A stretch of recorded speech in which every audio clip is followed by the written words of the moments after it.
Commissioner Fielder, can you hear me? We can hear you, Mr. President. Thank you. All right, thank you. We have a very full house here today. I think it's the fullest I've ever seen the hearing room.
Good afternoon.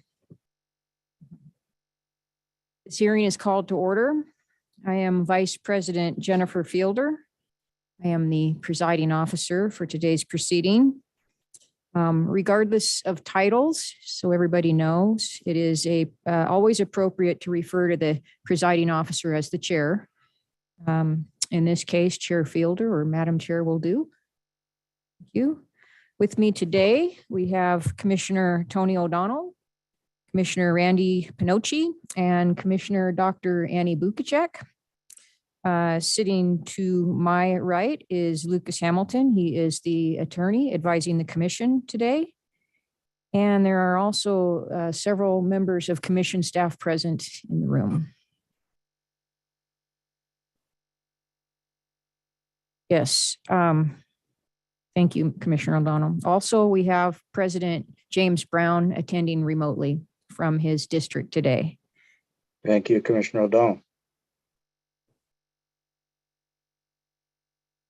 For the record, it is 3:01 p.m. The date is Tuesday, January 31st, 2023.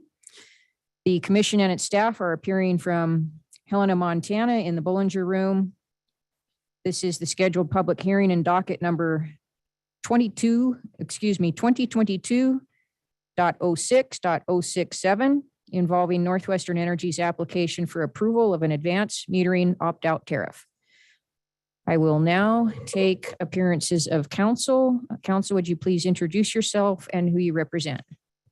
Thank you, Madam Chair. Shannon Heim, General Counsel and Vice President for Northwestern Energy. Good afternoon, Madam Chair, Commissioner Sarah Norcott, Director of Regulatory Corporate Counsel for Northwestern Energy. Good afternoon, Madam Chair. Please enter the appearance of Jason Brown, Montana Consumer Counsel. And with me today is Dr. David Dismukes. Thank you. Okay, recesses will occur at convenient times during the hearing. Today we will go until 5 p.m. We have a hard stop at 5 p.m. anyway.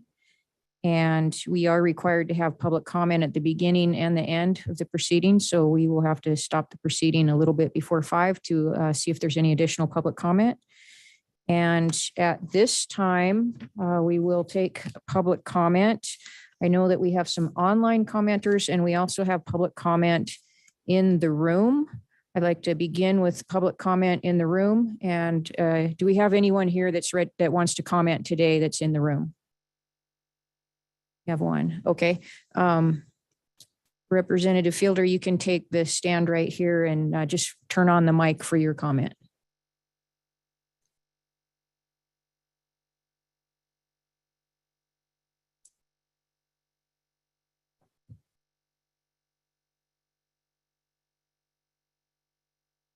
Welcome, and please state your name for the record and offer your comment.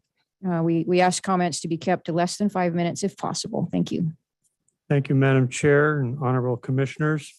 I am Representative Paul Fielder in House District 13. That's Fielder.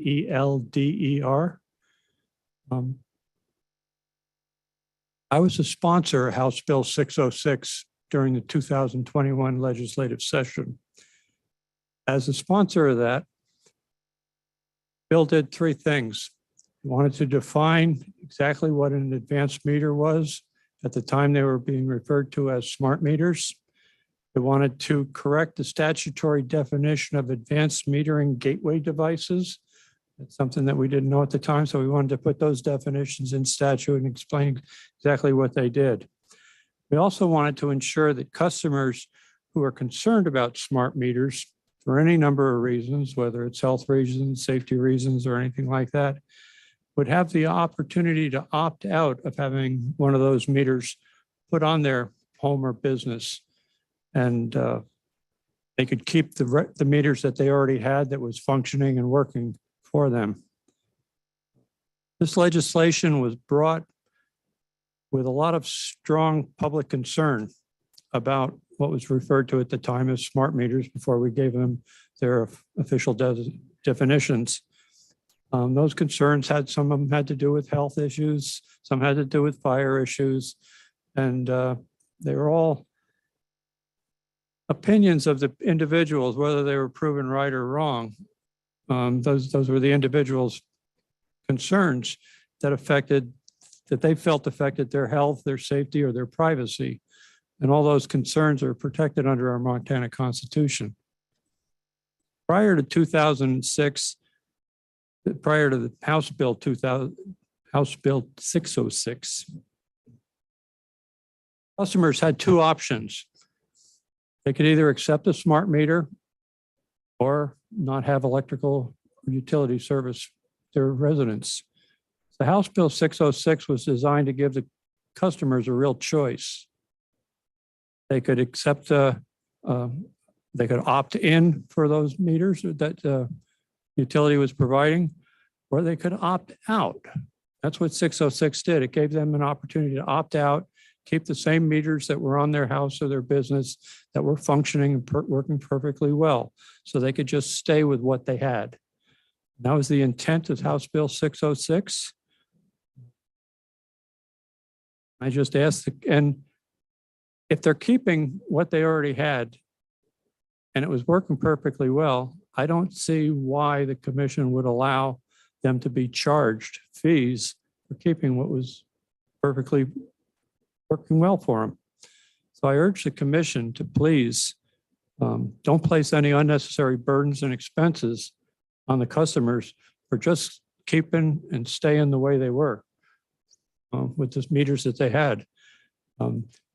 If advanced metering devices, advanced metering gateway devices are added to some people's homes and that reduces costs, it's good for the customers, good for the utility, but it shouldn't cost the customers anything to just stay the way they were. That's all my testimony, Madam Chair.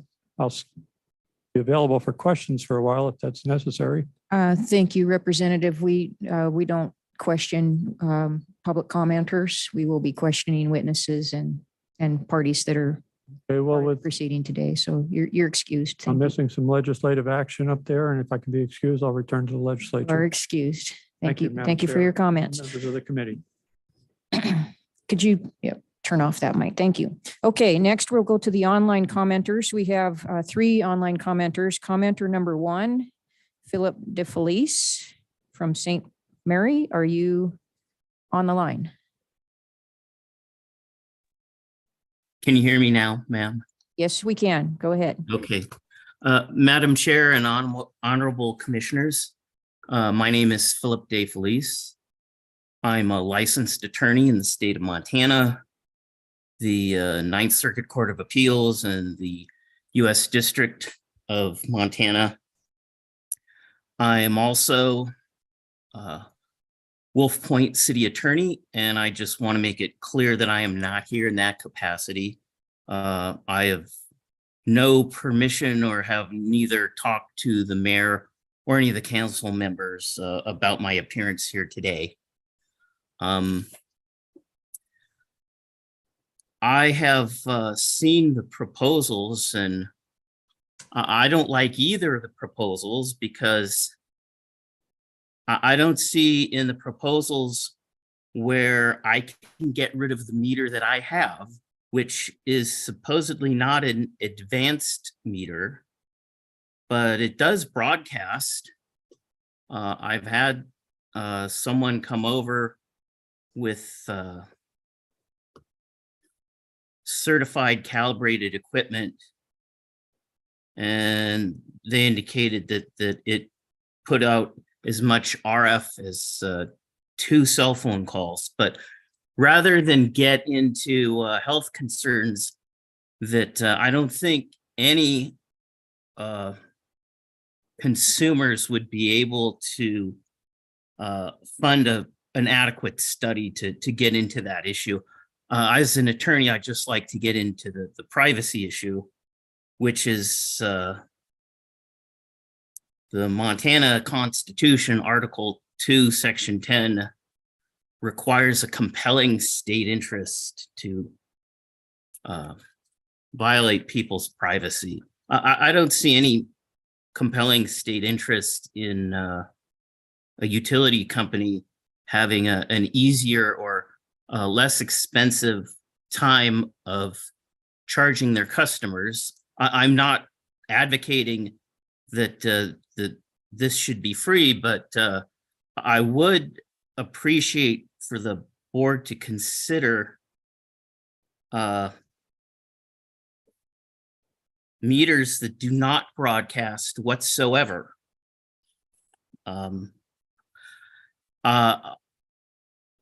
I was recently on my local water board, the North County Valley Water and Sewer District, and we have ratepayers and we meter water to people.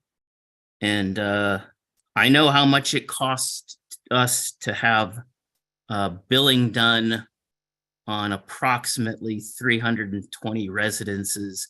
And that takes one of our employees about all day. The rates that are being proposed to read meters, I think, are a little high. That's just my opinion with my experience here with the water district. I do believe that meters that broadcast any information as regard to usage, total usage, pose a safety threat in that someone could get that information. And I'm not aware whether or not this stuff being transmitted to the trucks when they drive through is encrypted or not. I'm just going to say that as an attorney, I know Experian and Equifax, supposedly multi-$100-million companies who had supposedly the best security because they have everyone's personal information in their credit files. They've both been hacked multiple times. So I don't think that that's an issue as to whether or not somebody wants to get that. I just do not feel safe with the meters, with people being able to know how much electricity I use or when I use it, or if there's any change in it. That should just be between me and the power company. And with regard to frequency of reading meters, I would be all fine with an increased deposit and for them to read the meters quarterly or triannually to save money. And I think most of the people who have concerns about these meters would be willing to put a greater deposit down. And having my experience with our local water utility, I can understand the concerns that Northwestern Energy or any power provider would have with regards to not getting bills correct and timely billed and getting paid. So I understand that. And I can tell you from my point, I wouldn't have any issues with a higher deposit and less frequent meter readings. Thank you for your consideration. Thank you, Mr. DeFelice. Our next online commenter is May Wu. I'd remind commenters, we want to try to limit testimony or excuse me, public comment to 5 minutes or less, please. May, are you available? Are you online?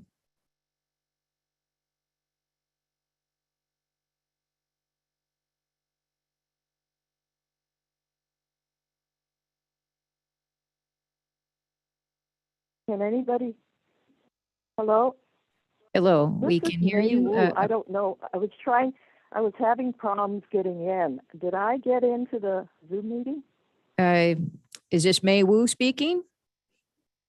Yes, it is. Okay, May, we can hear you. If you could maybe speak a little louder into your mouthpiece, that would be helpful because you're a little bit faint. Okay, well, I just figured out how to get on. I don't have a computer with a mic, so can you hear me okay? If you could move as close as you can to it, it will be helpful, but we can hear you, but Okay. if you could move up a little bit, it'd be better. Thank you, and go ahead. Please state your yeah. name and offer your comments. We have up to 5 minutes for public Yeah. comment for you.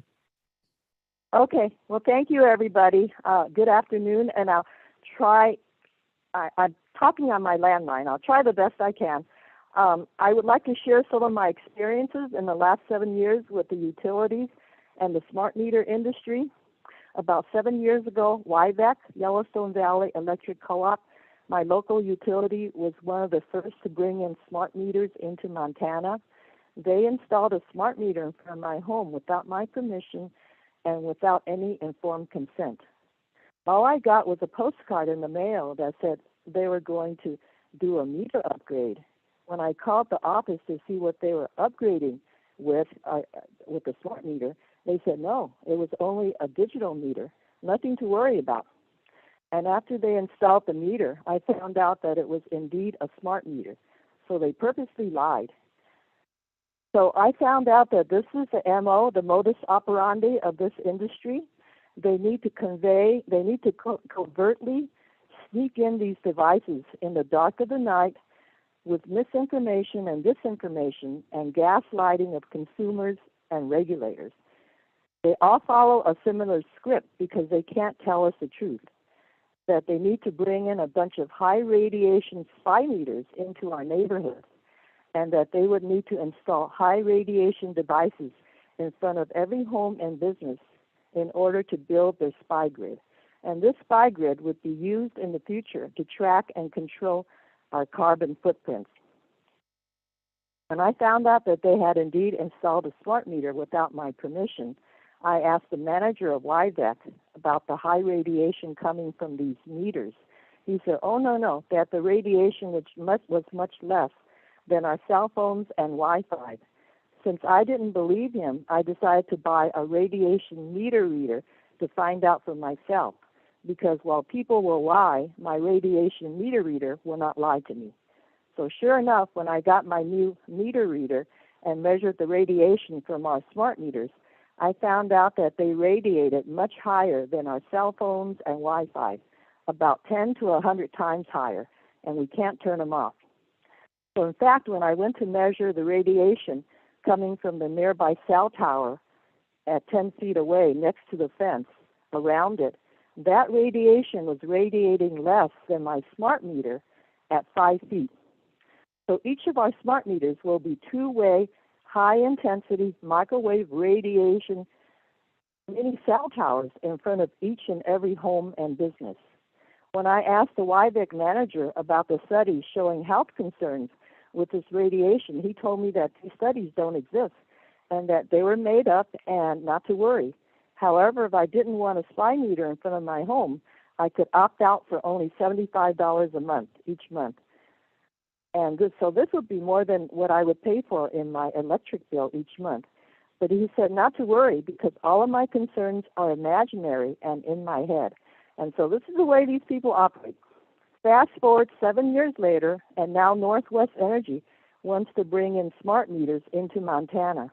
I have a triplex in downtown Billings, and I am concerned for the health and safety of my tenants, as some of them have health conditions.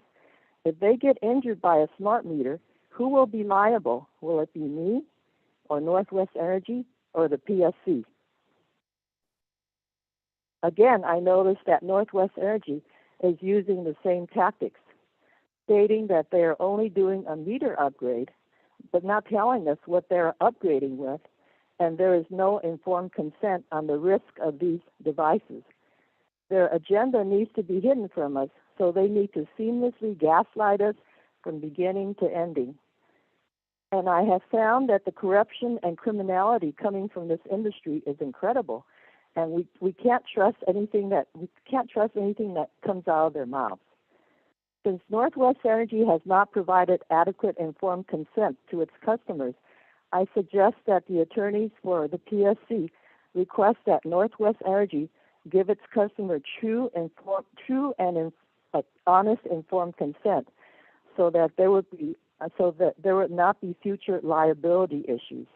For example, while the utilities will claim that they are following the FCC guidelines and that their products are safe, a recent court ruling on August 13, 2021, the U.S. Court of Appeals for the D.C. Circuit has ruled against the FCC, stating that its wireless microwave safety guidelines were outdated and inadequate and were not safe and did not protect the public from harm, and that they had completely ignored the large body of scientific evidence showing harm to human health. So without this liability disclosure, Northwest Energy would be engaging in fraud in trying to force untested devices on consumers without our permission. So in closing, it appears that the smart meter agenda is not an agenda driven by the needs or desires of consumers. It is an agenda driven by the needs and desires of those at the top. So, like a smart meter in front of every home and vaccines in every arm, these are agendas from those at the top of the food chain. These are nefarious and non-human agendas, and hopefully we can poke enough holes in their smart grids to stop them from taking over humanity. So thank you for listening to my testimony. Thank you, Ms. Wu. We have a third online commenter. That would be Sharon Lodge. Ms. Lodge, if you are ready, please let us know.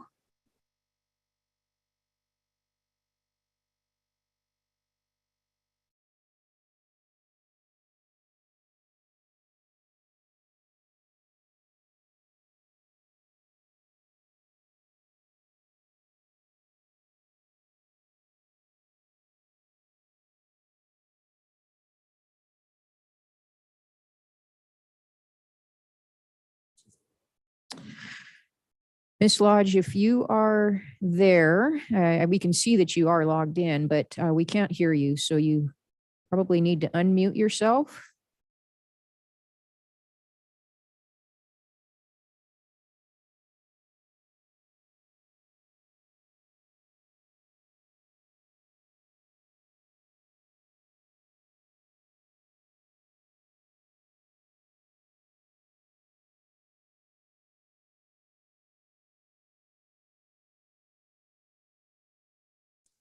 Okay. Well, it appears Ms. Lodge is not able to unmute right now. Ms. Lodge, you're welcome to render your public comments at the end of the proceeding today. If you can get some help unmuting, you can come back in. You can watch the whole proceeding, of course, but we will open up for public comment again at about 10 minutes before 5 o'clock today. So our apologies. Hopefully you can get some help with that. If you contact the PSC, they may be able to help you over the phone as well. Okay. I will just remind anyone who would like to comment that the Public Service Commission does also accept online and email public comments or phone calls, so you can reach us. The best way is through pschelp@mt.gov. That's pschelp@mt4montana.gov. You can submit online comments there. We have received substantial online comments. So this will close the public comment period at the opening of this proceeding. And now we'll just go to, are there any informal questions of the parties before we begin the evidentiary hearing? Not for Northwestern. Thank you. No, thank you. Okay, seeing none, we now move to the evidentiary hearing. Let's begin by addressing the admission of data responses. According to its pre-hearing memorandum, Montana Consumer Council intends to move to admit data requests and responses MCC 001 through MCZ 044. North, is that correct? Madam Chair, based on the objection, we're no longer going to move for the admission of MCC 44. Okay.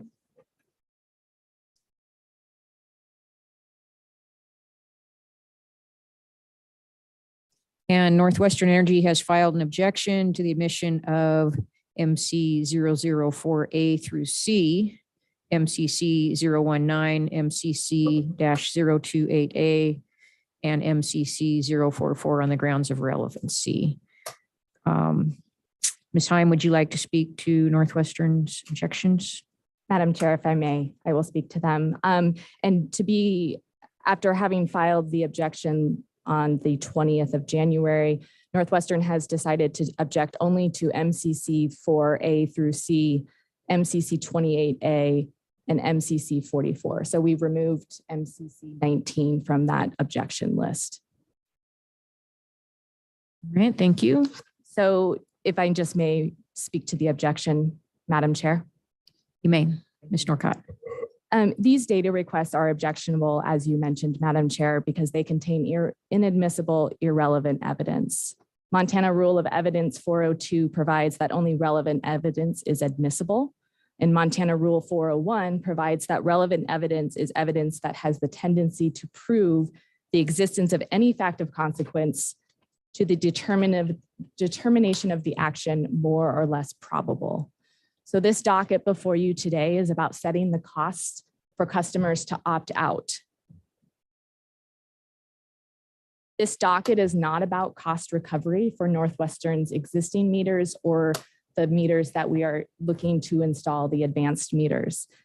That issue is captured in a separate docket that is also currently pending before the commission. Why this is important is because the data requests that are objectionable go to cost recovery issues.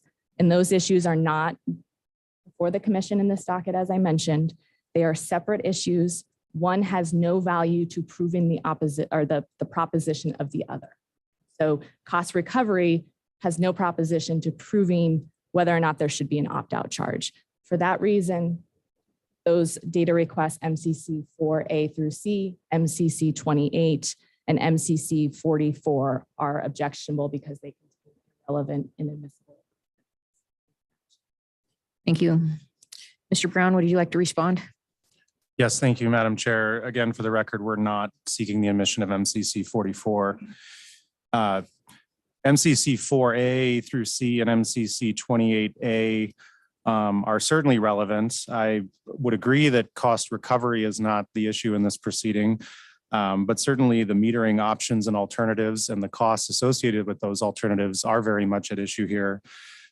These data requests quote Northwestern's own testimony of Mr. Thurmond, who asserts that all opt-out customers must receive a new non-communicating digital meter. And these questions ask about the relative costs associated with the existing AMR meters, the new AMI meters, and these non-communicating digital meters that Mr. Thurmond testifies to. If keeping your existing AMR meter is reasonable and cost effective, as we are asserting in this case, then we should be able to discover and admit evidence about the cost of those existing meters. I would note that the response to MCC4 did not actually provide the information requested. It asked about rate base amounts for the existing AMR meters. But I think those responses are nonetheless telling because they show that Northwestern has not analyzed the relative cost of the different metering options. And MCC 28 is a follow-up to MCC 4, where we tried to ask yet again about the remaining plant and service associated with the existing AMR meters, the average installed cost of the new AMI meters, and the average installed cost of these non-communicating digital meters. So I would submit that this information is very relevant in this case. The primary contested issue in this case is whether I think customers should be allowed to keep their existing meter. Our position is that they should. We believe this position is supported by the facts and the law. And I understand that Northwestern doesn't agree with our position, but that doesn't make information about the existing meters irrelevant. So as I said, I think this information is highly relevant. It's clearly admissible. The evidence shows, in fact, that the majority of the AMR meters have not reached the end of their useful life. And as the commission stated when it adopted the rules on opting out, it said that the determination of what alternatives are or may be available is better suited to an evidentiary hearing on a utility's proposed tariff. And it said that the commission said when it adopted the rules that factual findings about the availability of alternative meters should be made in an evidentiary hearing rather than a rulemaking. So that's why we're here today. That's what we're doing here today, is having that evidentiary hearing. I think Northwestern would like to pretend that the alternatives have already been decided for this commission, but that is in fact the very purpose of this proceeding. That's why we're here today. And I would submit that the commission deserves a complete record regarding all of the metering options. Thank you. Thank you both. Madam Chair, if I may just quickly refute a few points. Ms. Norcott. Thank you, Madam Chair. Two things. Mr. Brown had mentioned that the Montana Consumer Council should be able to discover this information. We have no qualms with allowing the Consumer Council to discover. They obviously discovered the information. It is before the commission in this docket. The standard for relevance, though, and admissibility is very different than the standard for relevance of discovery. So keeping that in mind, discovery is much broader and you get more information in discovery, but what actually gets in the record is much more limited. And Mr. Brown mentioned that this information shows that these meters have not reached the end of their useful life. The amount of rate base doesn't equate with the useful life of a meter. Those two things are very different because rate making is setting a depreciable life, not the actual useful life of the meter. So I'll leave those 2 points with you, and we would oppose to the admission of the data request mentioned. Thank you.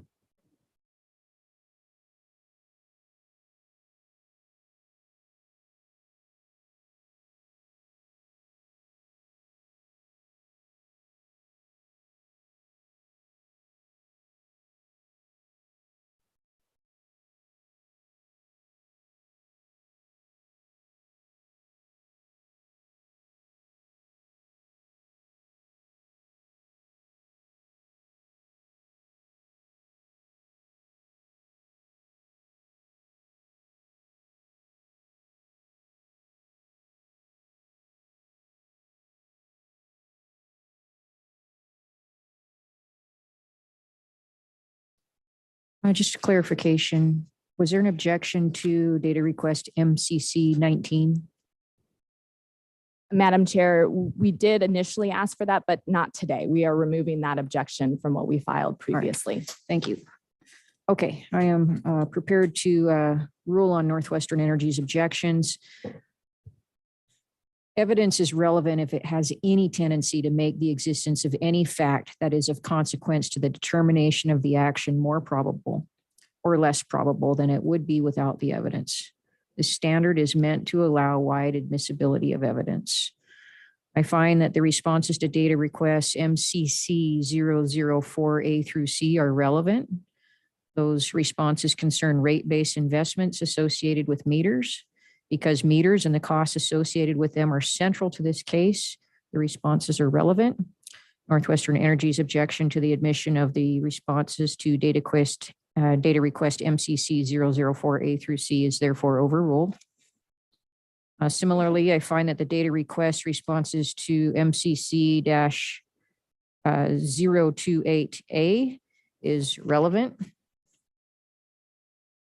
Data request MCC-028A and the response to it also concern existing AMR meters. In this case, the remaining plant in service and dollar values. The response to data request MCC-028A is therefore relevant. That objection is overruled. Northwestern Energy's, I think that covers them all, correct? All right. All right. Having ruled on Northwestern Energy's pre-hearing objection, I would now entertain a motion to admit all data requests that were not the subject of a sustained pre-hearing objection. Madam Chair, Northwestern so moves. No objection. Okay. Let's see, hearing none, all data requests that were not the subject of a sustained pre-hearing objection are admitted into evidence.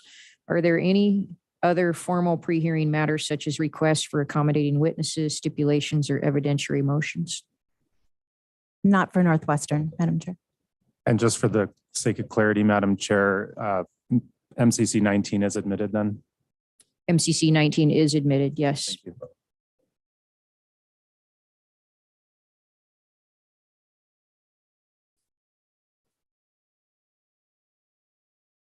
Okay, let's proceed to opening statements then.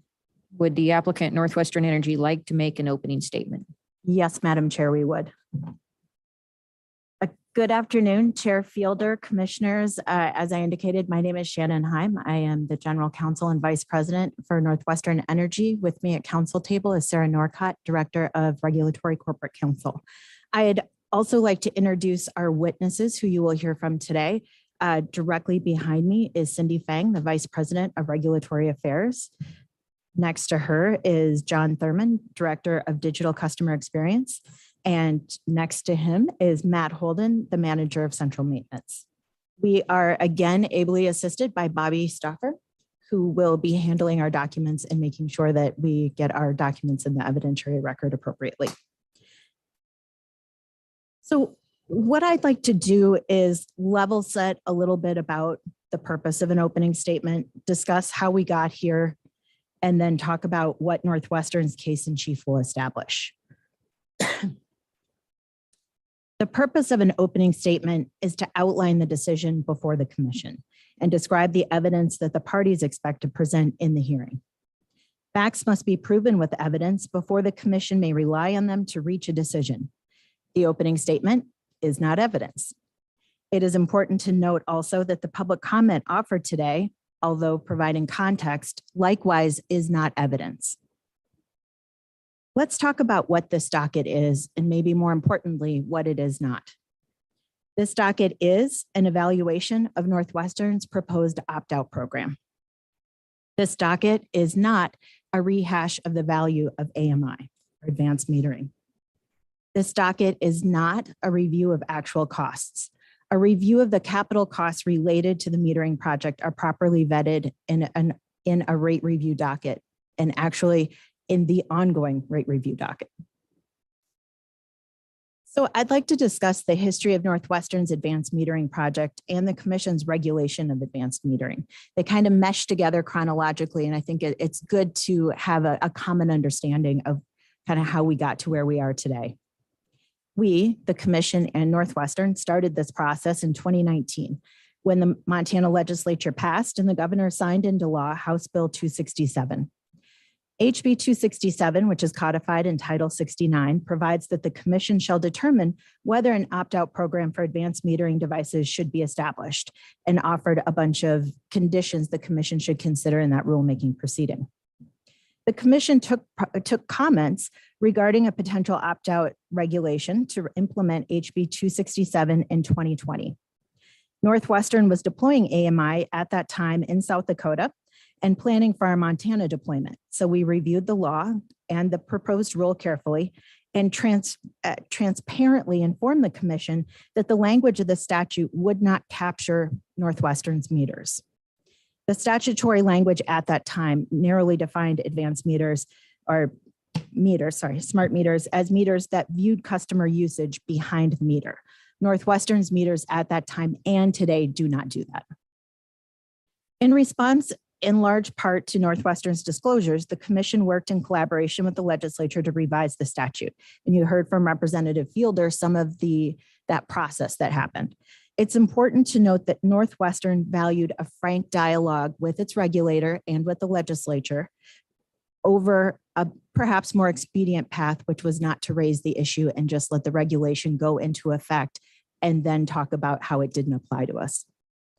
In the 2021 session, the Montana legislature introduced and passed HB 606. The commission subsequently reopened its rulemaking on this topic, initiated another round of comment on the revised regulation, and held public hearings.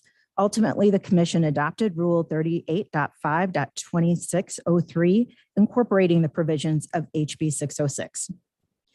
While the legislature was meeting in 2021, Northwestern began its Montana deployment of AMI. As Mr. Thurman's testimony briefly discusses, Northwestern sought to enhance its metering capabilities while confronting asset life concerns with its existing metering infrastructure. Northwestern instituted a voluntary bypass program in April of 2021, which was simultaneous with our rollout of our AMI deployment. In response, that voluntary bypass program was in response to the commission's concern that customers should have a choice about whether to accept an advanced meter while the regulatory process progressed. Although under no legal obligation at the time to allow customers to avoid an advanced meter, Northwestern did not hesitate to implement the voluntary bypass program. I just want to pause briefly to explain what that is, since it is our status quo today. Northwestern was prohibited, in our opinion, from implementing a formal opt-out program because it involved a tariff until it was reviewed and approved by the commission. But we took the commission and the legislature's concerns about customer choice seriously. So we took measures to institute a stopgap measure, a temporary bridge to allow us to get from the new statute to the new regulation to this proceeding. So that measure was to get us to today. Today is what we were all waiting for. Rule 38.5.2603 provides that any utility whose deployment of advanced metering devices commenced prior to the effective date of the rule must submit a schedule and a proposed tariff within 180 days of the effective date of this rule. In compliance, Northwestern did actually file this application currently under consideration on June 9th, 2022. We included our proposed tariff sheets articulating our opt-out program. So let's talk about the program. Northwestern's proposed opt-out tariffs, which we intend to incorporate into our existing Rule number 9 for both electric and natural gas services. So two tariff sheets, one electric, one natural gas, are attached to Mr. Thurman's testimony.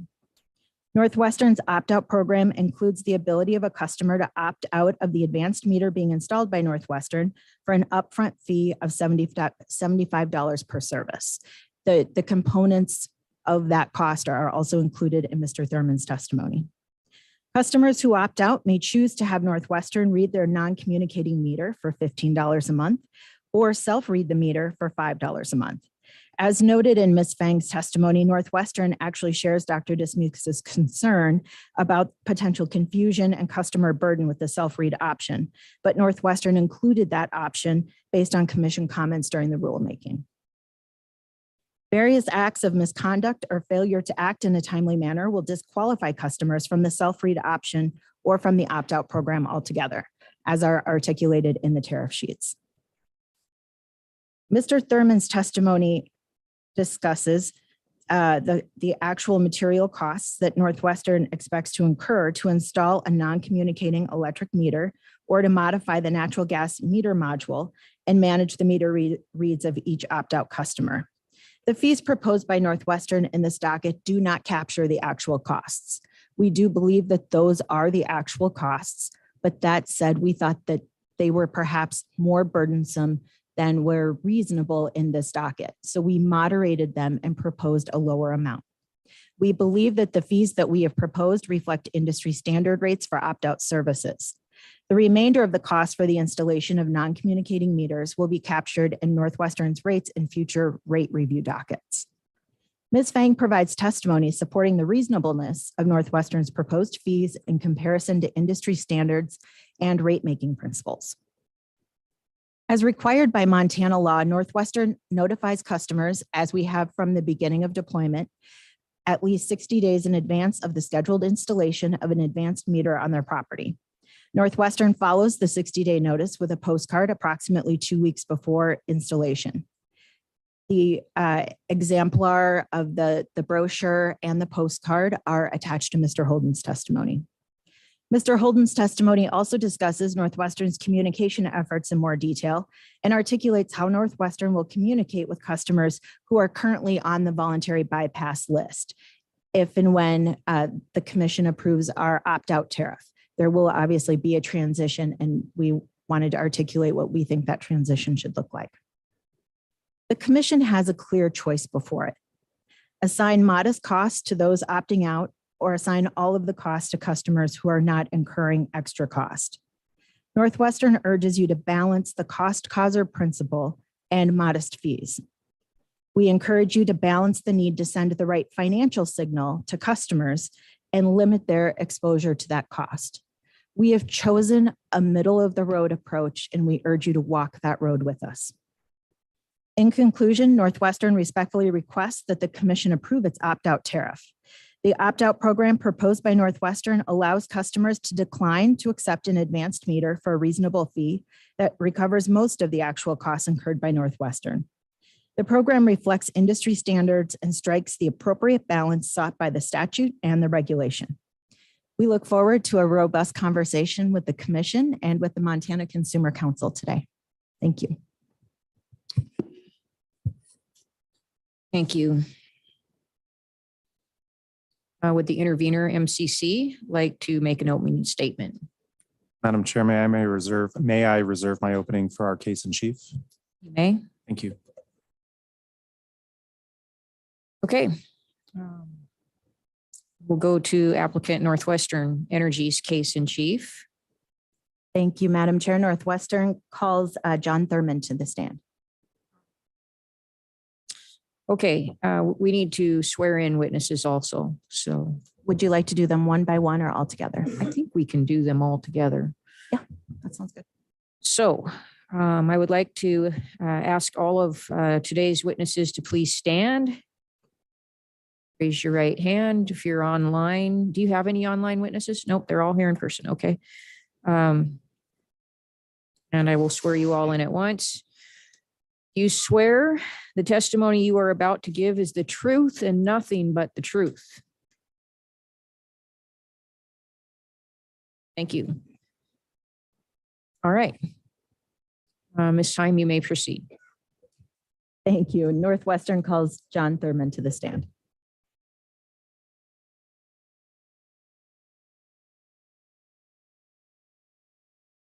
Good afternoon. Good afternoon. Can you please state your name and spell the last for the record? Yes, my name is John Thurman, Director of Digital Customer Experience.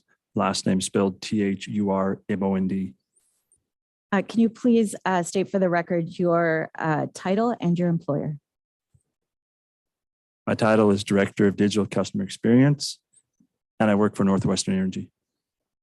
Thank you. Do you have any updates or corrections to your testimony? No, I do not. And you have, I'm sorry, before you marked Northwestern 1? Northwestern 1 is your pre-filed direct testimony, correct? That is correct. And before you also is Northwestern 2, your pre-marked rebuttal testimony? Yes. At this time, Northwestern would move Northwestern 1 and 2 into the record. Mr. Brown? No objection. Without objection, Northwestern 1 and 2 are admitted. Thank you. And at this time, Northwestern would tender Mr. Thurman for cross-examination. Mr. Brown? Thank you, Madam Chair. Good afternoon, Mr. Thurman. Good afternoon. I just wanted to ask you about the existing AMR meters. Is that how you refer to them? As AMR? Yes, our advanced metering reading. Yes. Do the existing AMR meters allow for two-way communication between the meter and the utility? Some of those meters would meet that definition. That would be correct. And can you explain to me how, which of those meters would meet that definition? And when it comes to meters that You could consider two-way communication, ones that are always talking or what we call bubbling up. They're communicating all the time out there. There's also the ones that we drive by with an AMR van. Those meters wake up, they respond back to that request in the radio in the van. They are communicating in both ways, sir.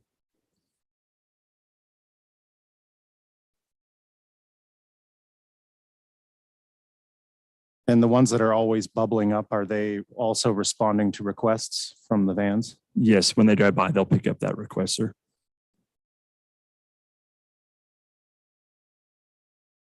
So do the existing AMR meters always broadcast a radio signal? Not all of them is my understanding. No, ones that would bubble up are always constantly communicating. The other ones that wake up when they are driven by a mobile unit, we call it.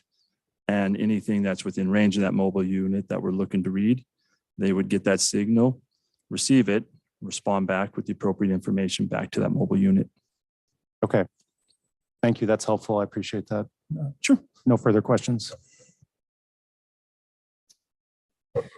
Okay.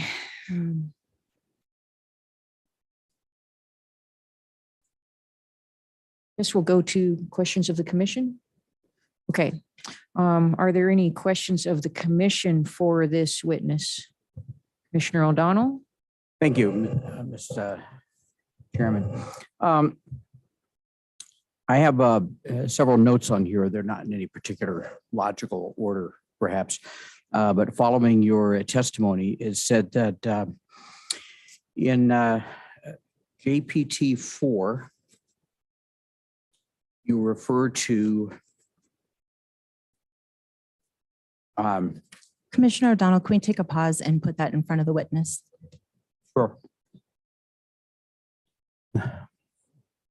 I'm sorry, is it page 4 of his testimony? Is Yes, page Oh, 4. My apologies. That's okay. I figure Bobby is so expert at this thing. I figured it would be before anything even happened on the whole thing. Let's, Mr. Commissioner, let's just proceed with the questioning. Yes, so in page 4, I think I don't have the exact line on here. I apologize for that. You referred to shifting costs to non-AMI customers. You find that here?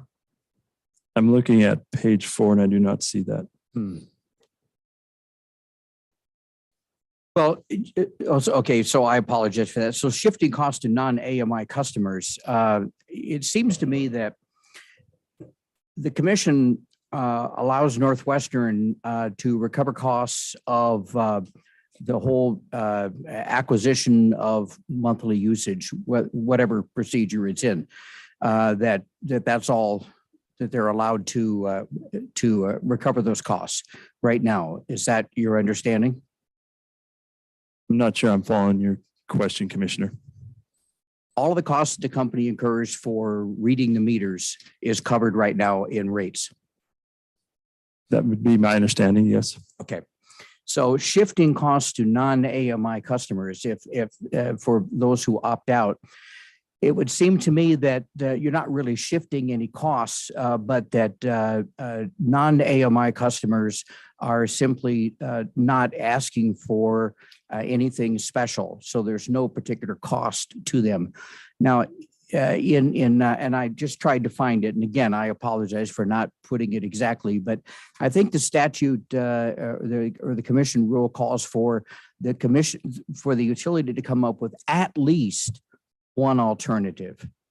Okay. Yes. Your testimony seems to say that there is only one, that the utility must provide a non-communicating meter. That's not how I read the directive.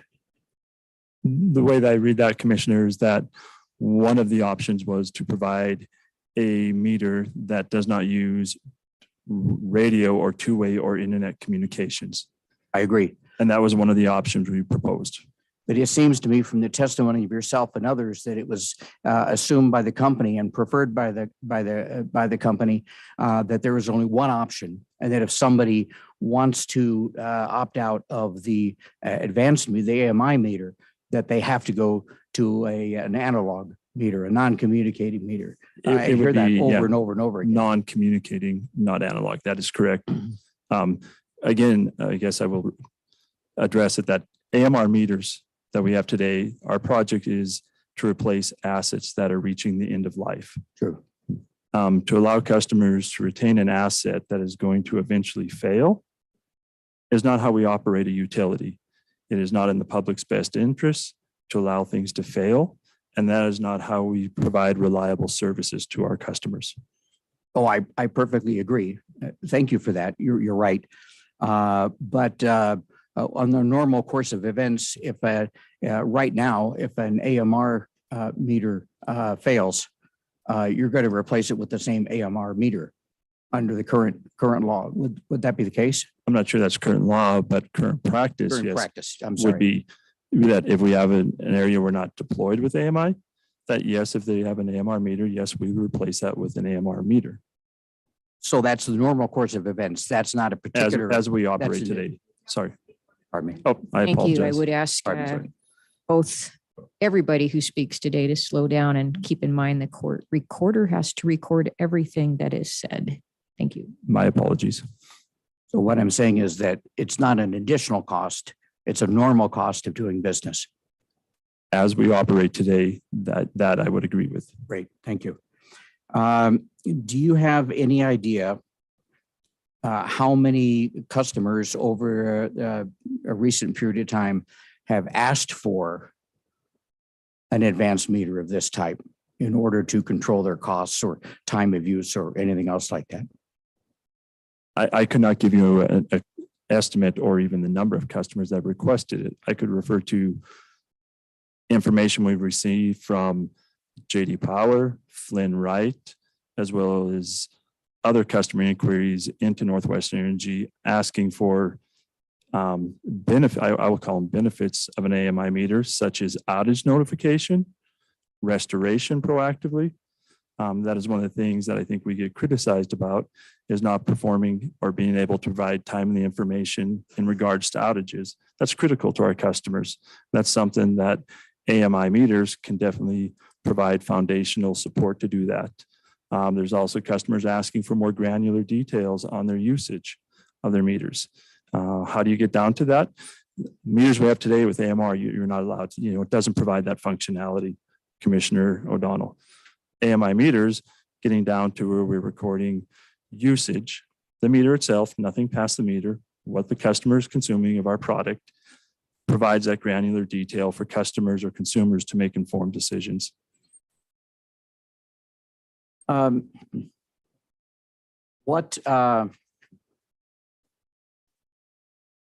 say there are some a very strong request for this information, or is this basically something that the company initiated regardless of customer demand?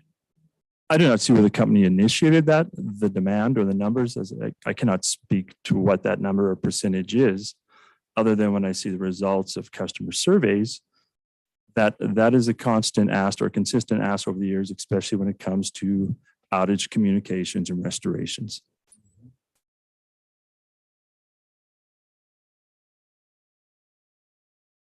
So I apologize. I did these notes after reading this, and testimony tends to make one want to go to sleep. On your testimony on page 7, note here on lines 20 to 22.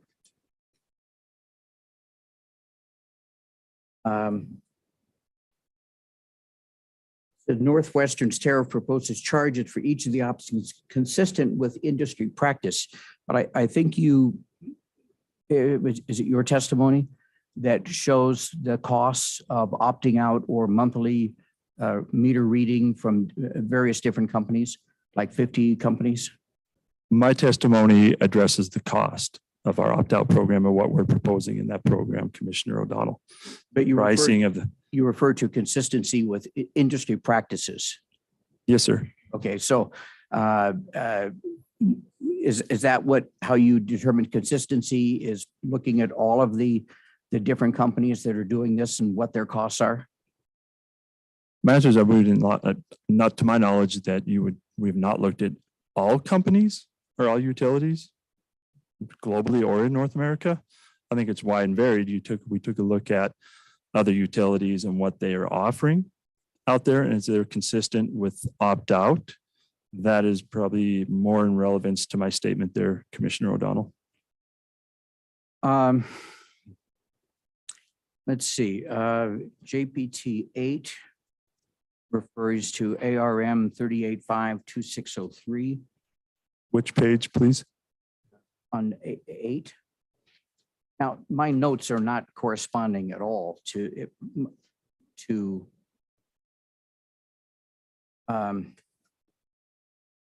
and I'm confused myself right here. Commissioner O'Donnell, if you'd like to let some others go on with questioning and get your questions in order, we could do that. That would be fine. I Okay. appreciate that. All right. Thank you. Let's move on. Do we have President Brown? Did you want to ask any questions of Mr. Thurman? President Brown, if you are there, we can't hear you. Can you hear me now? Yes, we can. The beauty of technology in the Zoom world is trying to find the unmute button. Thank you, Madam Chairman. I do have some questions for this witness. I understand that the witness has his own testimony in front of him. Is that correct? Yes, that is correct, President Brown.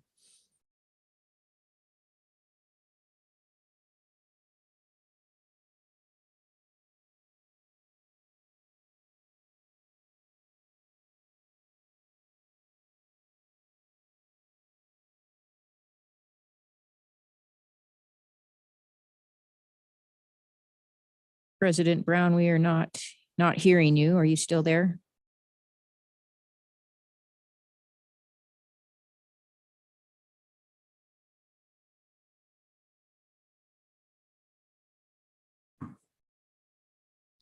Okay, well, we lost President Brown for the moment, so we will move on. Oh, he is back. President Brown, are you able to hear us now? Yes, I am. The other beauty of Okay. technology is getting kicked off. Thank you. Please proceed with your questions for Mr. Thurman. All right, Mr. Thurman, I think had responded that he does have his testimony in front of him when I got cut off. So, That's correct. All right, Mr. Thurman, I just want to confirm what I believe was an answer to one of Commissioner O'Donnell's questions, that the way that Northwestern Energy currently operates is that individual customers are charged individually for meter readings, correct? No, that is not correct, or my statement implied that that's not what I was implying. Okay. President Brown. All right, please explain to me then how the meter readings are charged then. Meter readings, in my understanding, is one of those things that are part of the monthly service charge that all customers pay for. Okay. All right, so let me turn to page JPT 6 of your testimony.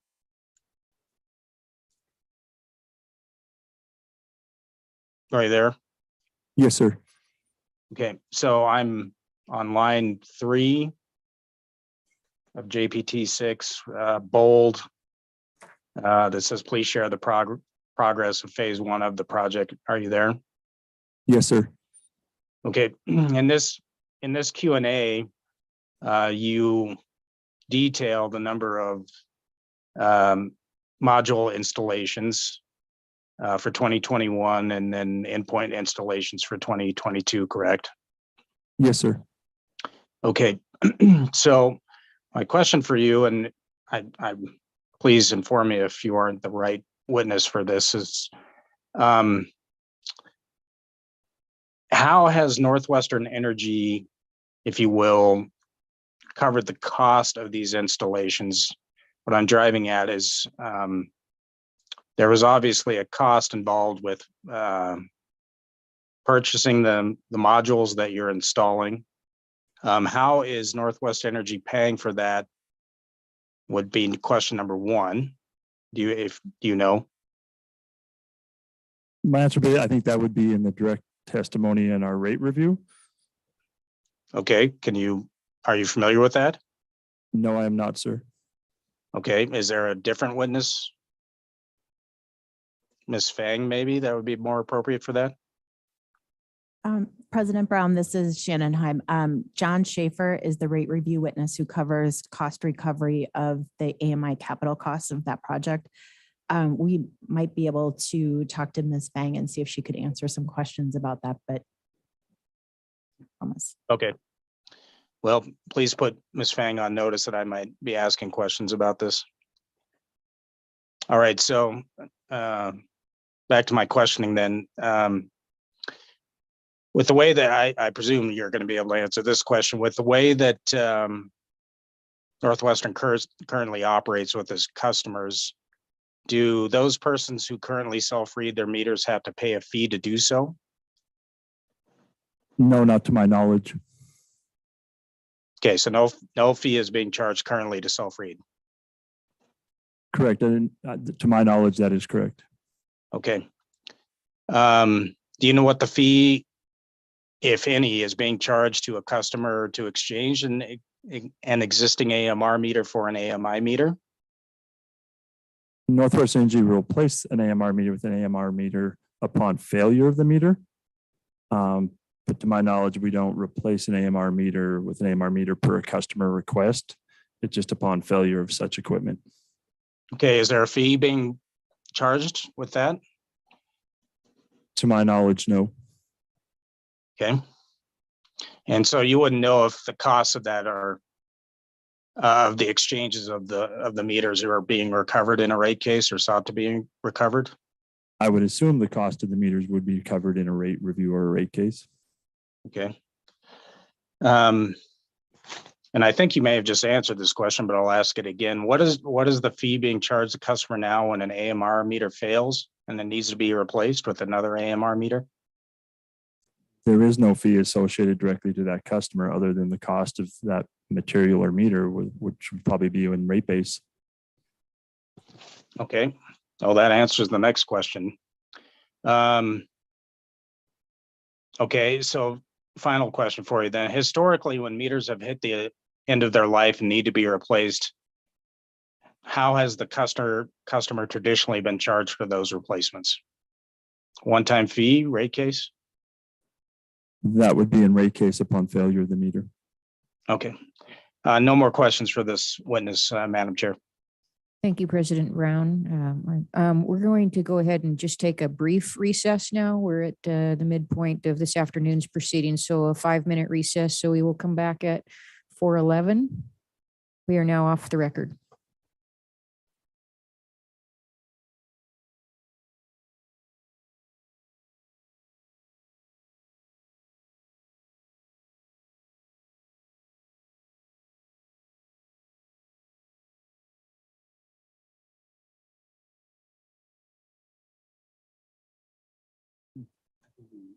I think the pages were, because I was reading this online. Yeah. Okay. where is- Commissioner O'Donnell, your microphone is on. Thank you.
The hearing will come back to order.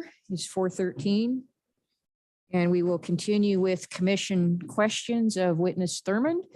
We'll go back to Commissioner O'Donnell. Thank you. I apologize to everyone here. The notations at the bottom of the page for direct testimony and rebuttal testimony are exactly the same.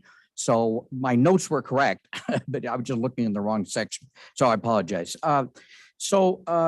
On page 9 of your rebuttal testimony, just to confirm, you have at the top of the page on JPT 9 of your rebuttal testimony, ARM 38.5.26036 provides the customer to promote customer choice. Every utility must identify at least one alternative to an advanced. And later on line 16, you say the commission rules require the utility to offer an alternative to upgrade advanced meter. But you state in your testimony that the rules require a non-communicating meter. Is that correct? What I'm reading here under the Administrative Rule 38.5.2603, utilities should include at least one alternative type of meter that does not use radio waves or internet technology to record, measure, or send utility customer information to the utility. Yes.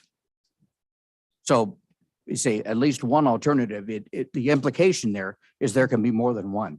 So for the company to say there is only one seems to me to be a misreading of the rule here. I'm sorry, I'm just going to interject to the extent the witness knows, but this is getting into issues that we usually cover in legal briefing. I'm just referring exactly to the testimony that that I read on here. Then on your rebuttal testimony, pages 9 and 10,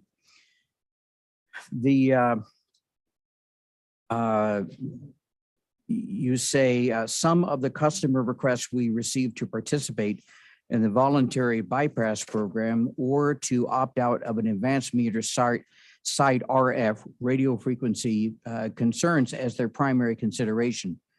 I believe at least some of the customers wishing to retain their AMR meters do not realize these meters also emit RF radiation. Some AMR bubble-up meters can emit more RF than a quiet AMI RF mesh solution. What is an AMI RF mesh solution? It's an advanced metering infrastructure, advanced meters, using RF radio frequency and a network called a mesh. Oh, so okay, good. Okay, I just didn't understand the term. Sure. So you mentioned about some customers citing RF concerns. What did that mean to you? Did that involve any consideration from your part at all in terms of coming up the cost of the program? Took into consideration what our customers brought up there. One being the RF is a concern, and being one of the alternative solutions being a non-communicating meter that does not use radio waves or internet technology, that would address that concern as our option, one of our options to opting out of an AMI meter. Yes, you just referred to one of, but Yep. Testimony earlier said that there was only one non-communicating. Anyway, you talked about the amount of RF radiation given out from an AMI meter. And I respect that. We have received, I imagine all commissioners have received it. I've received multiple comments from people indicating, and we had public comment sessions to where people cited with extraordinary detail about health adverse effects from RF radiation in other jurisdictions. What is your feeling about charging somebody to pay for opting out of a meter that might be injurious to their health? Was that taken into consideration at all, that people would be required to ask money to keep somebody from invading their health? Our opt-out is to look at managing the burden and the cost shift and minimizing that from the customers that are choosing to opt out. I can't speak to any individual's sensitivity or hypersensitivity to RF. I'm not a doctor. I can't do that. But our proposal addresses that not the requirement, but the alternative of providing a non-communicating meter, which we have done. So I'm not sure if I'm following your question directly, Commissioner O'Donnell, and I apologize if I'm not answering it correctly, sir. Well, I think we've established, I think you've agreed that when the AMR calls for at least one, that when the company chooses one, that it's not exactly clear why the company feels that there is only one, and not referring to the statute that says that more than one can be done. My response on that to the AMR meters too is looking at Montana Code annotated in the definition of an advanced meter. Our AMR meters would meet that definition of an advanced meter, which our customers are asking to opt out. Secondly, that what I talked about at the start of my testimony too, that those AMR meters are reaching an end of life of those assets. It's not in the way we provide reliable service and operating utility, nor is in the public interest to allow customers to retain an asset that is reaching or in the future going to reach the end of life of such asset. That's not providing reliable service to our customers and how we operate a utility. Yeah, it seems to me that in terms of the cost to the company, that a lot of the cost to the company, the benefits accrue almost entirely, it seems to me, to the company, not to the customer, and that the company is rightfully trying to cut costs by keeping trucks off the road. I understand that, and that's good. Okay, to say that this is saving ratepayers money, saving customers money, I think is, to me, seems to be a bit awkward on there. It seems to me that the company is going an expensive route that benefits their own operations, and is imposing a cost on customers that ordinarily, otherwise they would not have had. So, thank you. The chair would just remind commissioners that the purpose of this segment is to ask questions of the witness, not necessarily state our opinions. So let's try to keep our questioning tight so we can get through this. We'll go to Commissioner Pinocci next. Chair Fielder, I wonder if maybe the witness would want to respond to that. That's fair, Ms. Heim. Mr. Thurman, would you care to respond to the statement just posed by Commissioner O'Donnell? Could you repeat that statement for me, please? You guys have a lot going on. I'm like, all right, what am I going to respond to? Okay, one at a time. Please repeat your statement. Commissioner O'Donnell, would you care to restate that or just move on? Would the court reporter be prepared to read that back? If I could maybe simplify, I think my point was maybe Mr. Thurman would want to respond to Commissioner O'Donnell's assertion that Northwestern is only implementing AMI technology to benefit itself and cut costs for itself and not for customers. Ms. Heim, I think we can do that during cross-examination or recross, correct? All right, let's move on to Commissioner Pinocci's questioning. Thank you, Madam Chair. Part of the challenge I have is ratepayers try to convey their concerns to me to bring up during a hearing such as this, and I have to try to get the question to the right person. Based on page 3, it says here, do you agree with MCC's assessment that Northwestern's costs are unreasonable? Here's a ratepayer's question to me. We agree with the power company that they come and read our meter.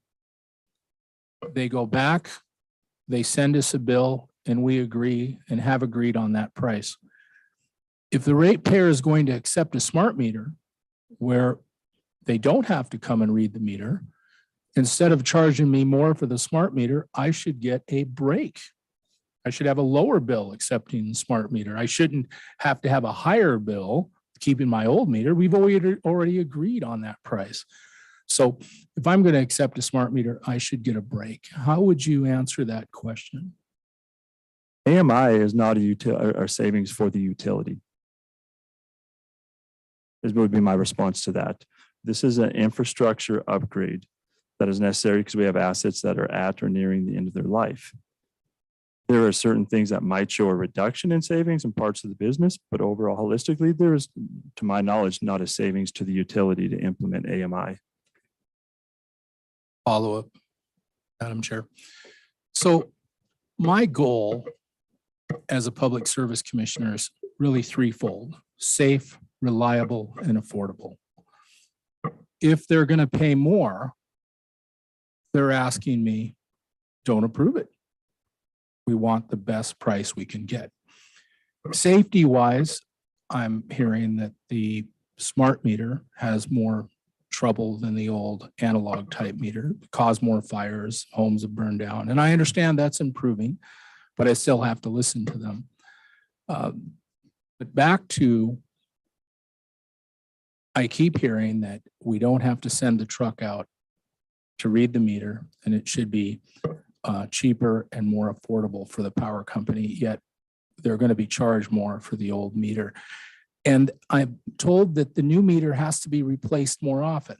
I have a meter on my farm.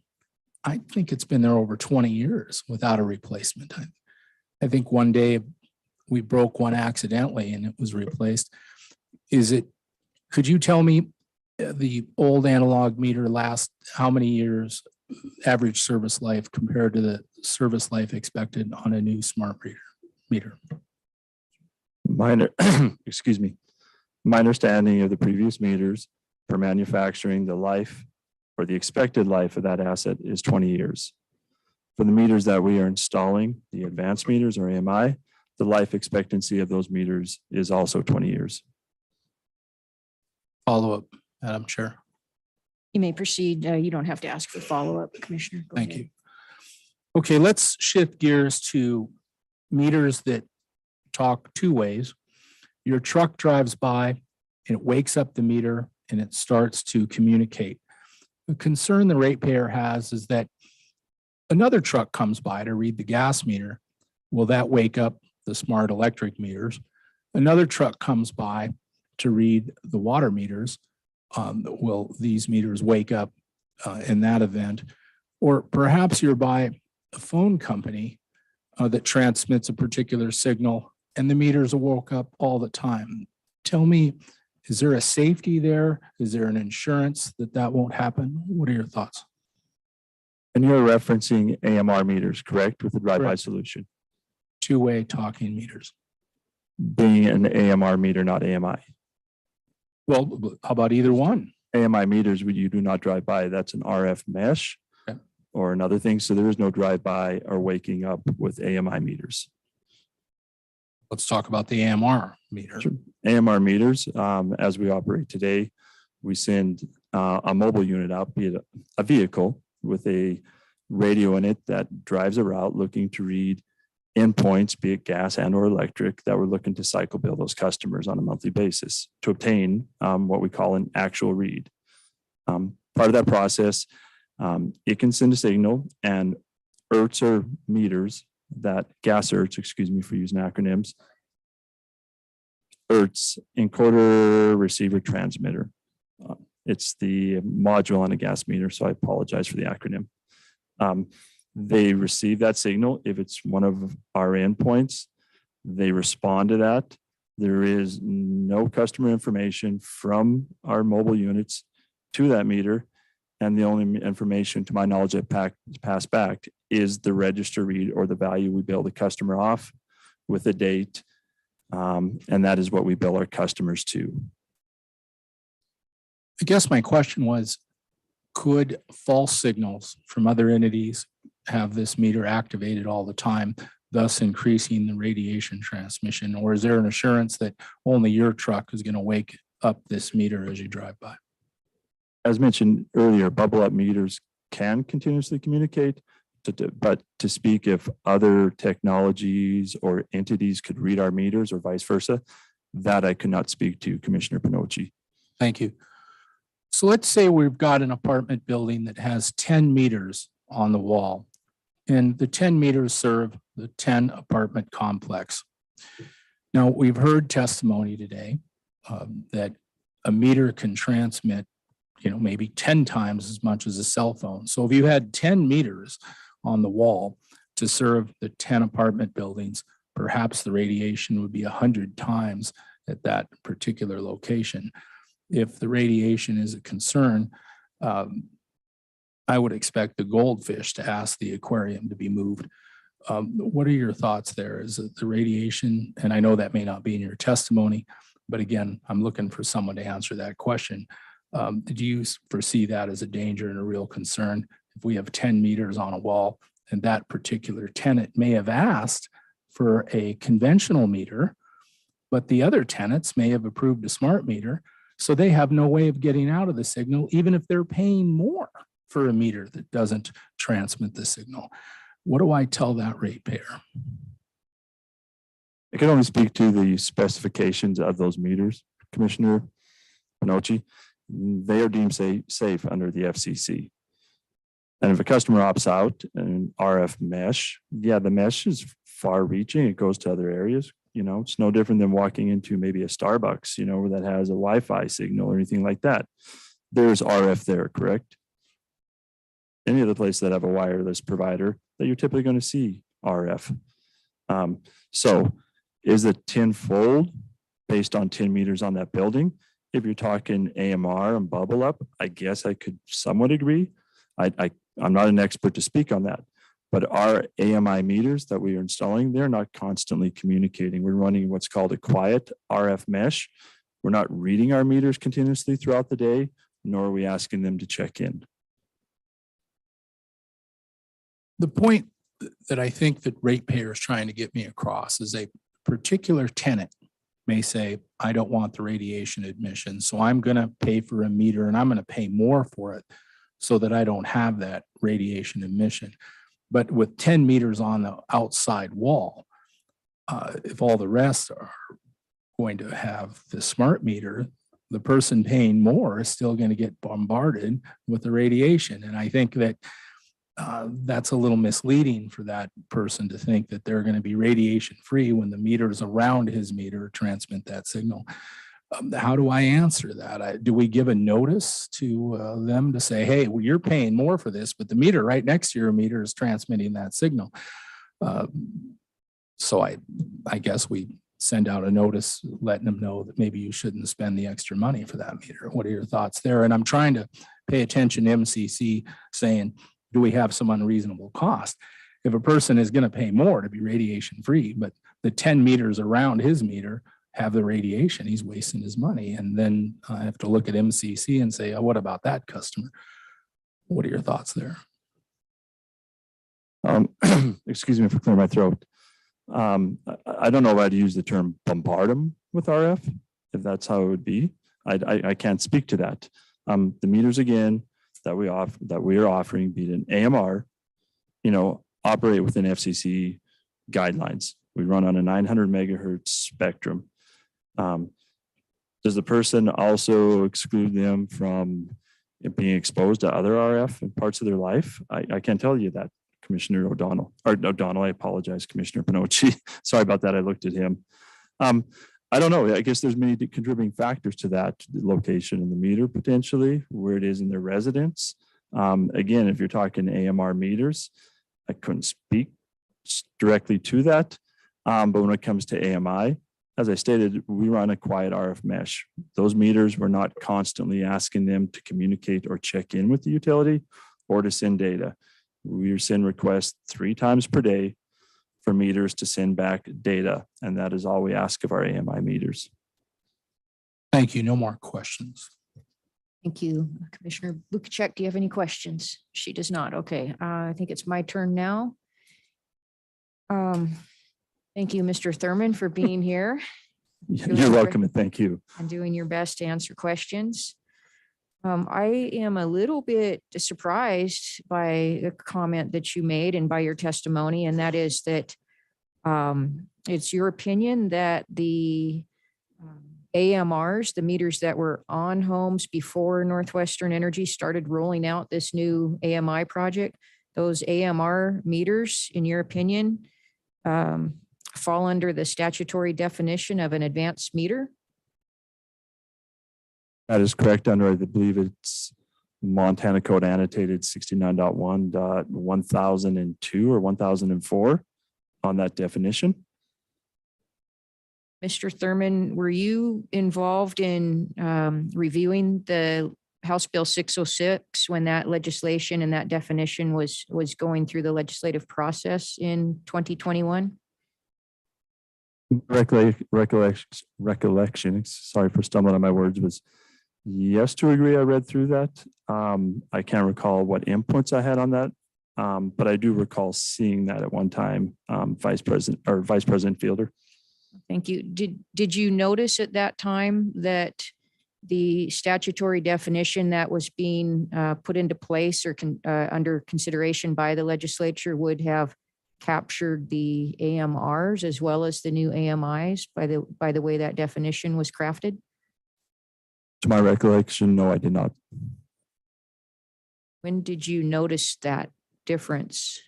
When we've got final ruling on the opt-out and read that in detail and looked at how would that be applicable to our existing AMR meters that are deployed today. And knowing that some meters are constantly communicating or bubbling up, that per that definition, our AMR meters would meet the definition of an advanced meter. Okay. Do you have an approximate time frame of when that was, or? I do not recall. So I'm looking for an approximate time frame. Yesterday, last summer, before the rulemaking or after the rulemaking. Can you give us some kind of a proximity? I believe it was after rulemaking, to my knowledge. After rulemaking. Were you involved in the rulemaking review at all? I remember looking at what was proposed. I can't recall the time, getting some input back on that, but directly what my input on that, I cannot recall, Vice President Fielder. Okay. So just to be clear, you didn't tell the commission or you didn't tell your employer that the commission should be notified or that the legislature should be notified that the statute that was approved by the legislature in 2021 or the rulemaking that was following up in response to that statute would apply to the AMRs. You didn't notify your employer or the commission. That is correct, not internally or externally. Okay. You just didn't catch it? I kind of going back to it, I don't know if it stuck out or looked at that or even really did I go down that path to look at or consider it. You know, I can't remember the time when this happened, but no, it did not stick out or look at that or catch my eye or have comment on that. That is the case. Okay. So to your knowledge, it wasn't the legislative intent or the rulemaking intent to capture the AMRs in the legislation or in the rulemaking. It didn't occur to you until just recently. It occurred to me after we got the opt-out was approved and read it then. That's maybe where it caught my eye as AMR would meet that definition. Prior to that, no, it did not. Okay, let's talk about the technicalities then of the type of data that's transmitted by the AMR. Can you just help us understand? Because I believe it's my recollection that the information I received from Northwestern Energy during the informational meeting, a public meeting on the new rollout, the advanced meter rollout, was that the AMRs were a one-way communicator, that they sent information regarding a customer's utility usage to the truck that rolled by. But it's your testimony that the AMRs communicate two ways, correct? Some AMR meters could be considered two-way. Those that bubble up are consistently communicating. that they would meet that definition. Can you tell us how many Northwestern has of that type of the AMRs that are communicating two ways? Is it all of them or is it just a few? I would not be able to provide that information. I don't know what percentage that is in our AMR existing meters. Can you tell us what type of data is transmitted from the utility to the meter? In regards to AMR? In AMR, that's correct. To the best of my knowledge is that we go to cycle bill or bill our customers on a monthly basis to produce a bill statement. We download basic information. To my knowledge, there's no customer information, be it customer name or what would be considered personal identifiable information with inside of that process. We basically send down that here is a meter or a gas ERT number. It goes out, it gets downloaded into that mobile unit. They know proximity of where these meters are. I don't know the mapping of our meter reading routes in AMR. They drive that route. Meters that wake up or can constantly communicating respond to those requests, or the meter or the mobile unit picks up those bubble up ones. We capture, I think, read value, date, pretty basic information. To my knowledge, no customer information, PII related, name, address, or anything like that. And that is uploaded into our system to perform what we call cycle billing or to produce bill statements for our customers. Okay, thank you. I think you missed the point of my question, though. Let me restate it and make sure I'm clear. So what I'm trying to find out from you and your expertise is what type of data is transferred from the utility to the customer's meter. We know about the data that's being transferred from the meter to the utility for billing purposes and so forth. But what type of data in the AMR is being transferred from the utility to the customer's meter? From the mobile unit to the meter, correct? Is your question? The mobile unit would be considered the part of the utility, yes. Yep. To my knowledge, it's a radio signal broadcast out, and I'm assuming it has to have a corresponding meter ID or an ERT ID that says respond to this request. Basically, they wake up and send the data that I just mentioned back to that mobile unit, which gets uploaded. It's a radio signal. Okay, so would you call that in the technology world a ping? Ping is, I get where you're going with packet internet groper. I mean, a ping is basically, are you there? Packet internet groper, right? Are you there? No, this is basically I would probably consider it more of a multicast, like I'm broadcasting out. So ping's not specific to one address. We're kind of broadcasting out, meter, are you here? They get that acknowledgement. Yes, we're looking for you to wake up and provide information. You're part of our cycle read. We gather that information and then we upload it. Okay, thank you. Do you have any idea or knowledge about the RF level that communication from the truck sends to wake up the customer's meter in comparison to the AMI meters that are sending the data both ways? Is it the same, or is one higher than the other as far as RF frequency and radiation levels? I couldn't speak to the different levels of it. I believe, well, I know our AMI system operates on the 900 megahertz spectrum of the RF. And I believe. Excuse me, which one operates on that? AMI. AMI? Okay. Yeah. And the AMR? As far as how much radiation and what spectrum on the mobile one, that I could not speak to, Vice President Fielder. Okay. Let's talk about the life expectancy of these meters, because this was another thing that really surprised me about Northwestern's proposed program here, was that this idea that that all of the meters for those who opt out should be instantly replaced with some kind of a new different meter. And I think the data that you submitted, or the testimony submitted, discussed end of life, and I believe if I recall correct, it was 55% of the, approximately 55% of Northwestern's AMR meters are nearing end of life. Is that correct? Approximately 50% are at end of life. So the other half of the way I look at it, that 70% of our meters have already reached 50% of their useful life, you know, and they're to the point that we don't want to go down the path of not providing reliable service and allowing assets just to fail. Is it possible for you to know which ones have more life than others that are in higher need to be replaced sooner?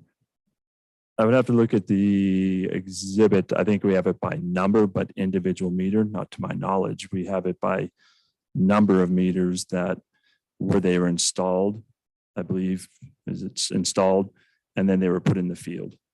So what do you consider end of life for a meter? Per manufacturer specification that they have reached the 20-year life expectancy. It was your testimony that that approximately 50% or 55%, I can't recall what it was. Was it 45 or 50? I think it was close. 55%? Approximately 50% have reached their useful life. Okay.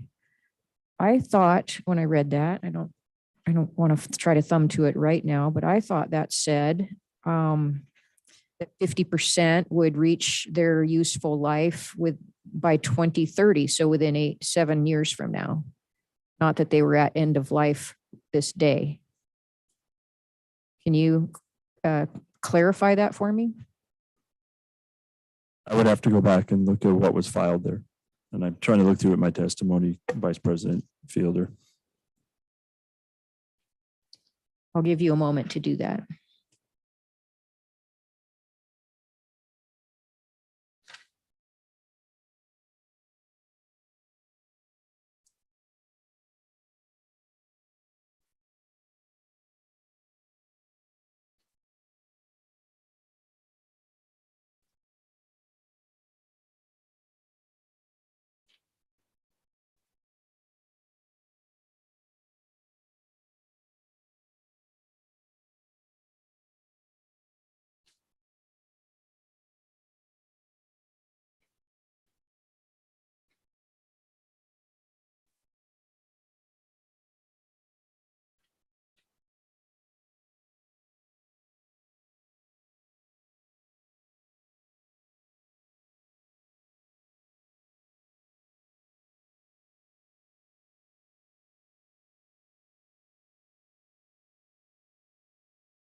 I believe it's page 4 of your testimony, Mr. Thurman.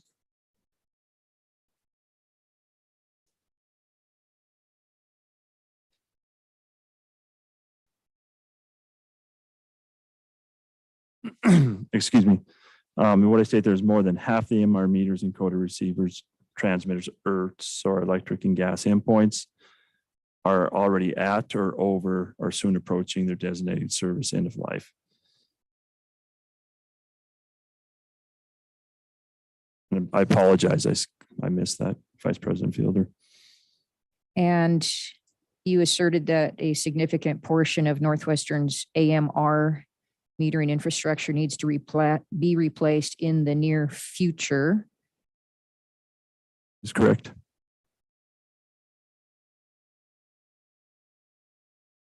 In the data response, MCC 20B,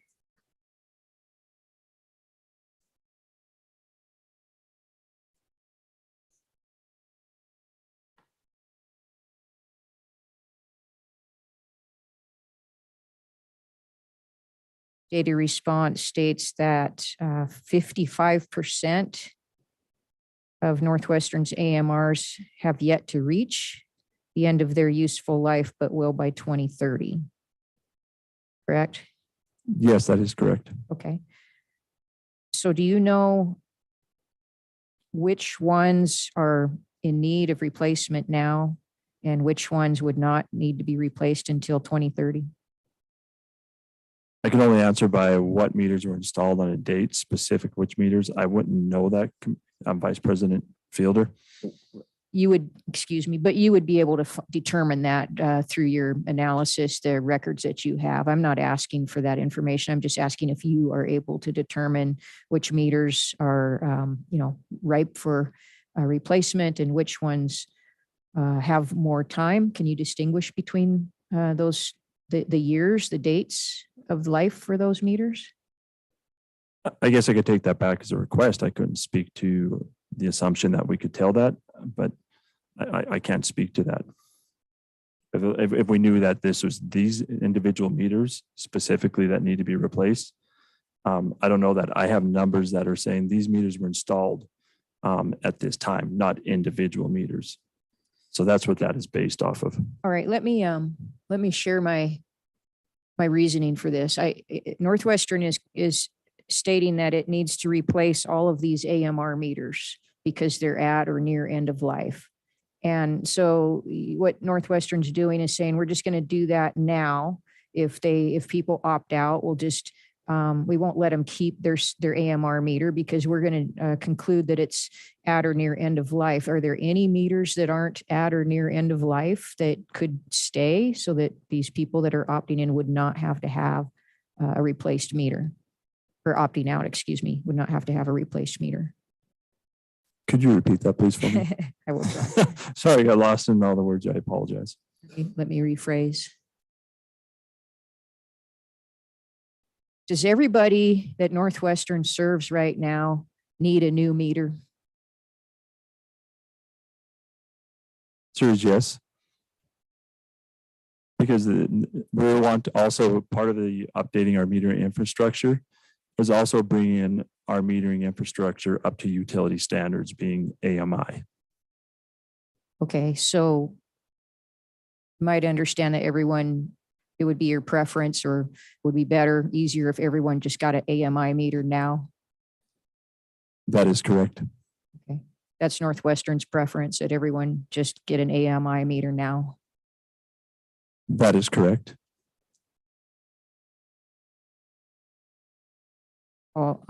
But the AMR meters have not all reached the end of their life, correct?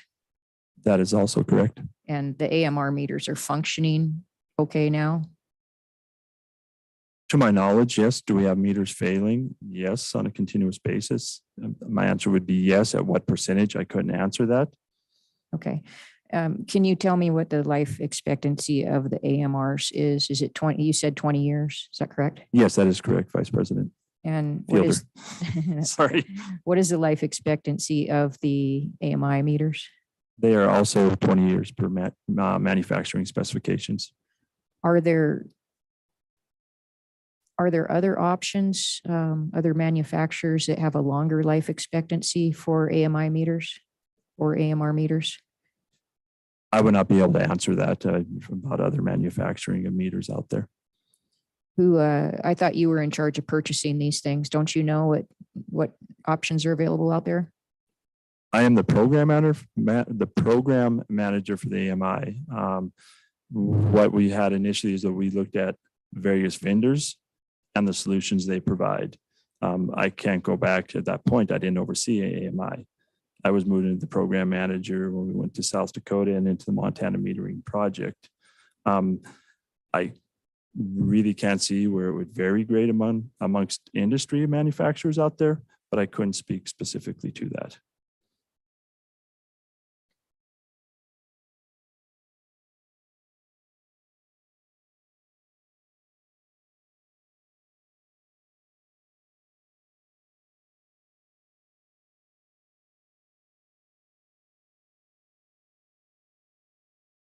And just one final thing I think here, and that is that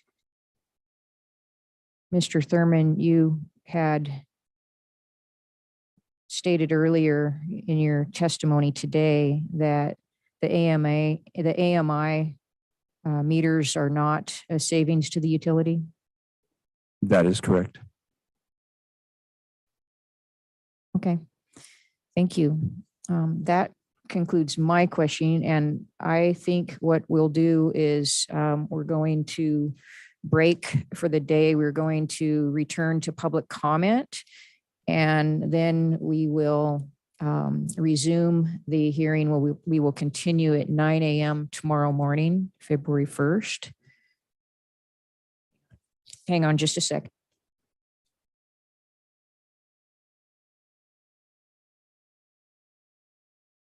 Okay, before we adjourn for the day, we have one public commenter that wasn't able to, we couldn't hear her earlier today. She had been in the queue, and that is Sharon Lodge. Miss Lodge, are you there?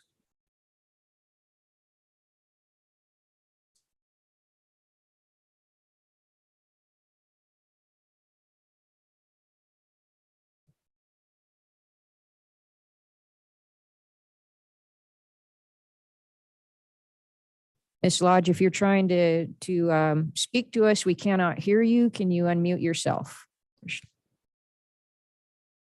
Looks like you are muted. Still.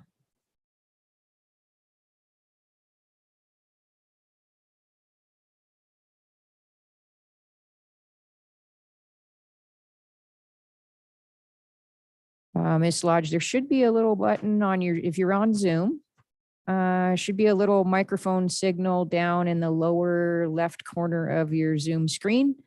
And if you can see it, you click on that and it should turn your microphone on.